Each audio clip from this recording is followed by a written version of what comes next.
You're listening to the Zipline Logistics Truck Yeah podcast, where we explore all kinds of hot topics in the logistics industry. Get ready to learn, laugh, and get your freight on.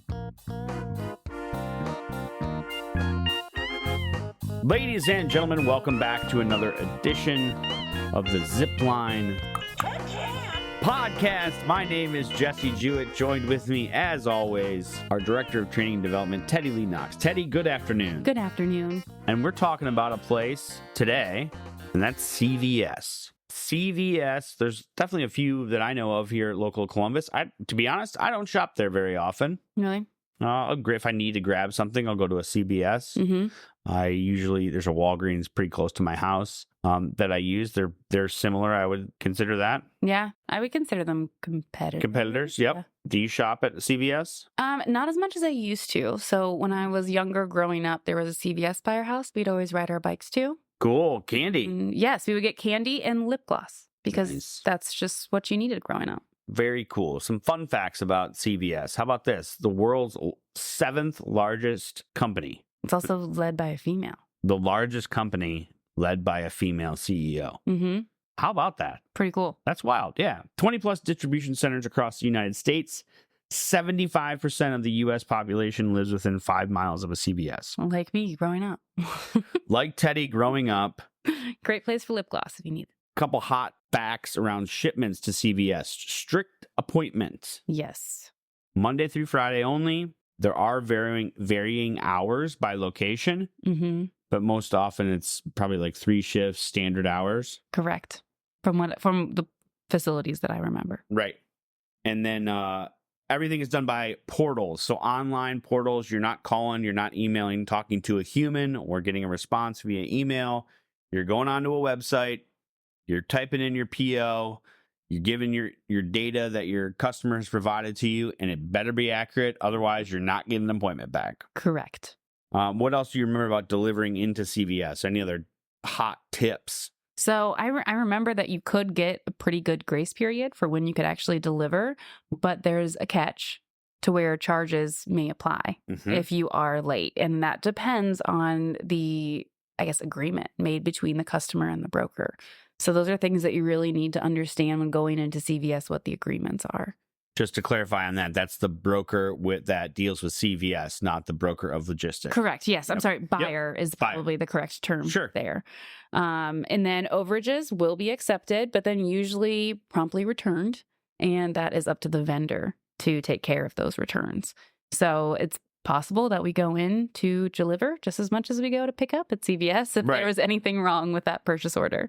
Yeah, even just a few cases or a pallet can be held and then sent right back. Yes. And just like all other facilities, lead time is so important because appointments, being this strict, fill up fast. So from experience, 10 to 14 days is the best amount of lead time to make that appointment. That's not to send an order to a vendor to fulfill. That means that we get the order 10 to 14 days in advance so we can start setting an appointment that quickly so we can make sure that we get the MABD requested. Absolutely. When you think about the 7th largest company worldwide, you would imagine that several other large companies want to partner with that company. Like you want to be in the 7th largest retailer in the world, right? To get your product on the shelf. So there's a lot of customers are reaching out, trying to schedule those deliveries, and you hit the nail on the head. They do fill up quickly. Yes. As you mentioned, there's a 30 to 60 minute grace period, kind of depending on the DC. If there are on time and full misses, right? You talked about a buyer agreement with CVS and the customer. There is a potential for feedback. It's usually between like 1% and 3%. Correct. Okay. And then appointments not being honored, which is a classic. Never happened here at Zipline, but a classic no call, no show, or a driver running late or something like that.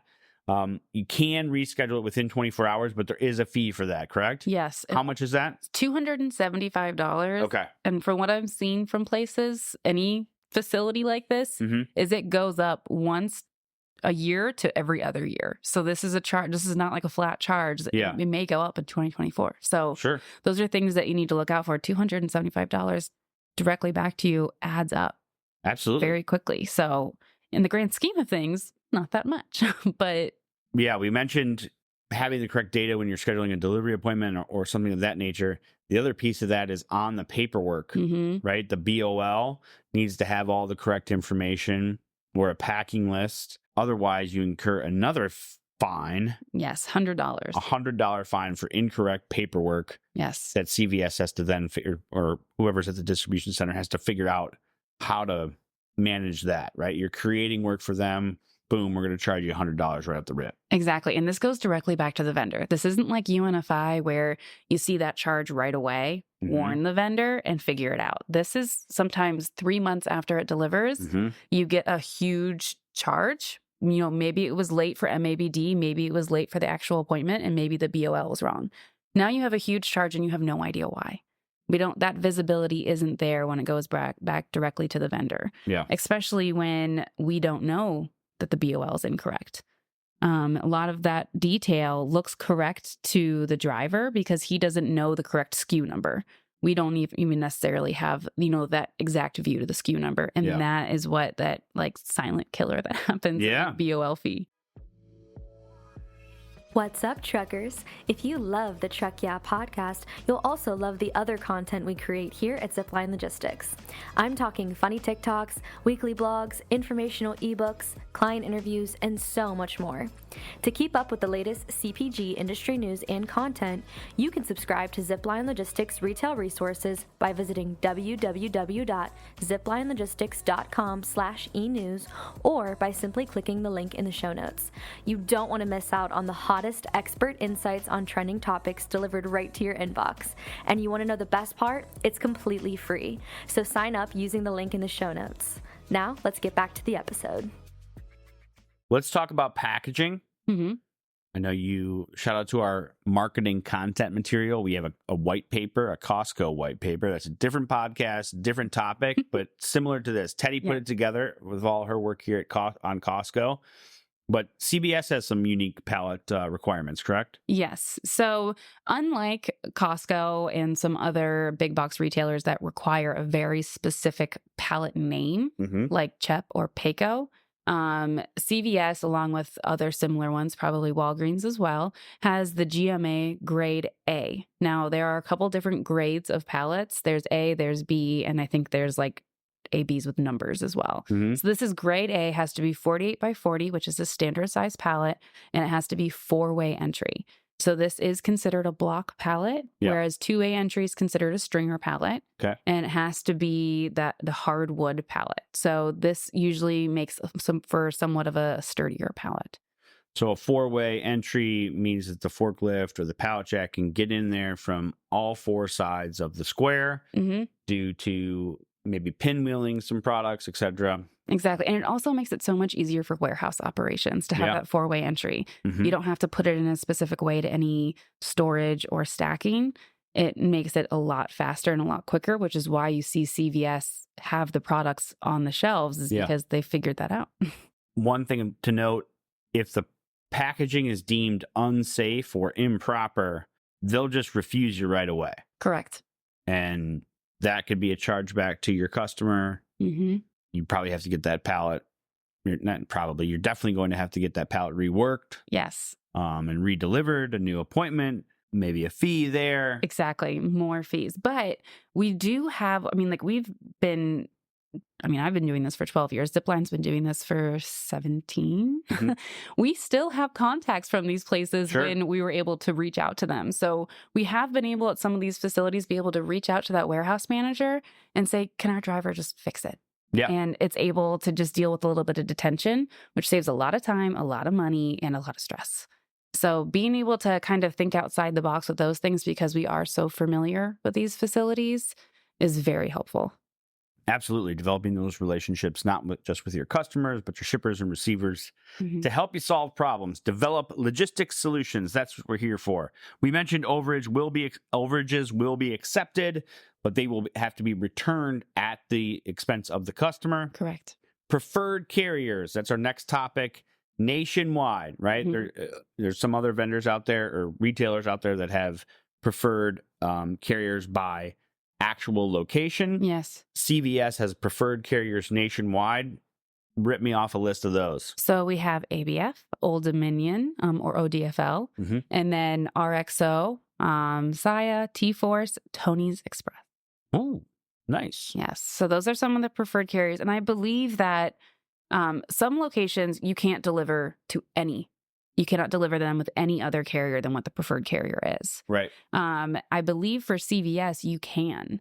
But if it's kind of one of those things where it's like, hey, you don't choose the carrier we recommend and something goes wrong, this is 100% on you. Right. Whereas when you're using one of these preferred carriers and something goes wrong, like weather or something like that, there might be a little bit more leniency to get that time, to get that fee or issue waived because it was a preferred carrier. So just to clarify, those are preferred LTL carriers. Correct. Truckload is much more extensive, right? We're as a 3PL, which we have, 35,000 qualified carriers.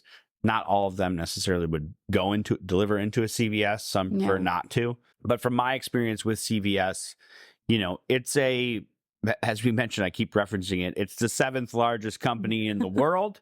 So if you talk about efficiency and expectations and not disrupting the flow of their day, right? They're strict for a reason. It's because it's so busy. Yes. You need to get in and get out. You need to follow their protocols because that's the way it's designed for maximum efficiency. And if you don't, you're going to cause a problem and you're probably going to wait. Yes. So it's best to know all of that ahead of time and adhere to those expectations. And you mentioned with the carriers, a lot of carriers do confuse CVS with Walgreens. Walgreens have those notorious 7 to 17-hour unload times. And from my experience, and especially looking back at what we've done, most carriers get out of CVS in an hour to 3 hours. So it's usually in and out. Yes. So it's a lot faster, which again makes you feel a little bit better about that strict time. You know that when you get in there on time, you're getting out on time too. Nailed it. Well, hopefully all of your deliveries into CVS go smoothly. If not, you can give us a call, 888-GO-ZIPLINE. Reach out to us at www.ziplinelogistics.com. Teddy, thanks for your time today. Thanks, everybody, for joining us on another edition of the Zipline Logistics podcast. We'll see you next time.